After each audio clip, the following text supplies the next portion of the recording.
दिवंगत बाळासाहेब ठाकरेंच्या राष्ट्रीय स्मारकाचे सार्वजनिक न्यास अध्यक्ष म्हणून उद्धव ठाकरेंची नियुक्तीही कायम ठेवली आहे। तर आदित्य ठाकरे आणि सुभाष देसाईंची 5 वर्षांसाठी सदस्य म्हणून नियुक्ती केली आहे। सरकारने शासन निर्णय काढत ही माहिती दिलेली आहे।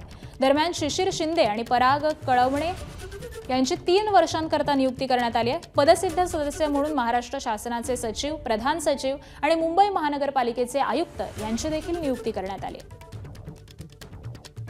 आणि आज संदर्भातले अपडेट देत आहेत आपले प्रतिनिधी सूरज सावंत। सूरज, आकांक्षा, नक्कीच महापौर जो जुना बंगला आहे दादर शिवाजी पार्क या ठिकाणी बाळासाहेब ठाकरे यांचं स्मृती स्मारक उभं राहत आहे आणि त्याच्या निवड अध्यक्षपदी हे 2016 मध्ये उद्धव ठाकरे यांची नियुक्ती करण्यात आली होती।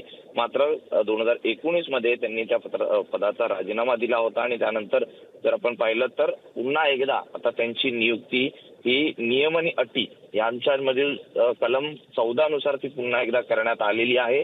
पुन्हा जो शासन निर्णय होता त्यानुसार झालेला आहे।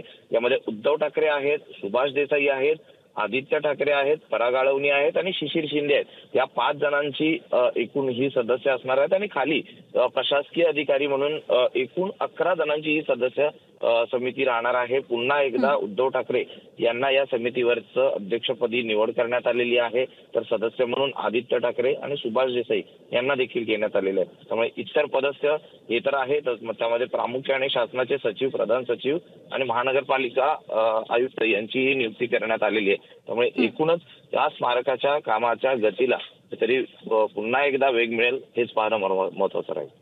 निश्चित। धन्यवाद सूरज या सविस्तर माहितीसाठी। एबीपी माझा, उघडा डोळे बघा नीट।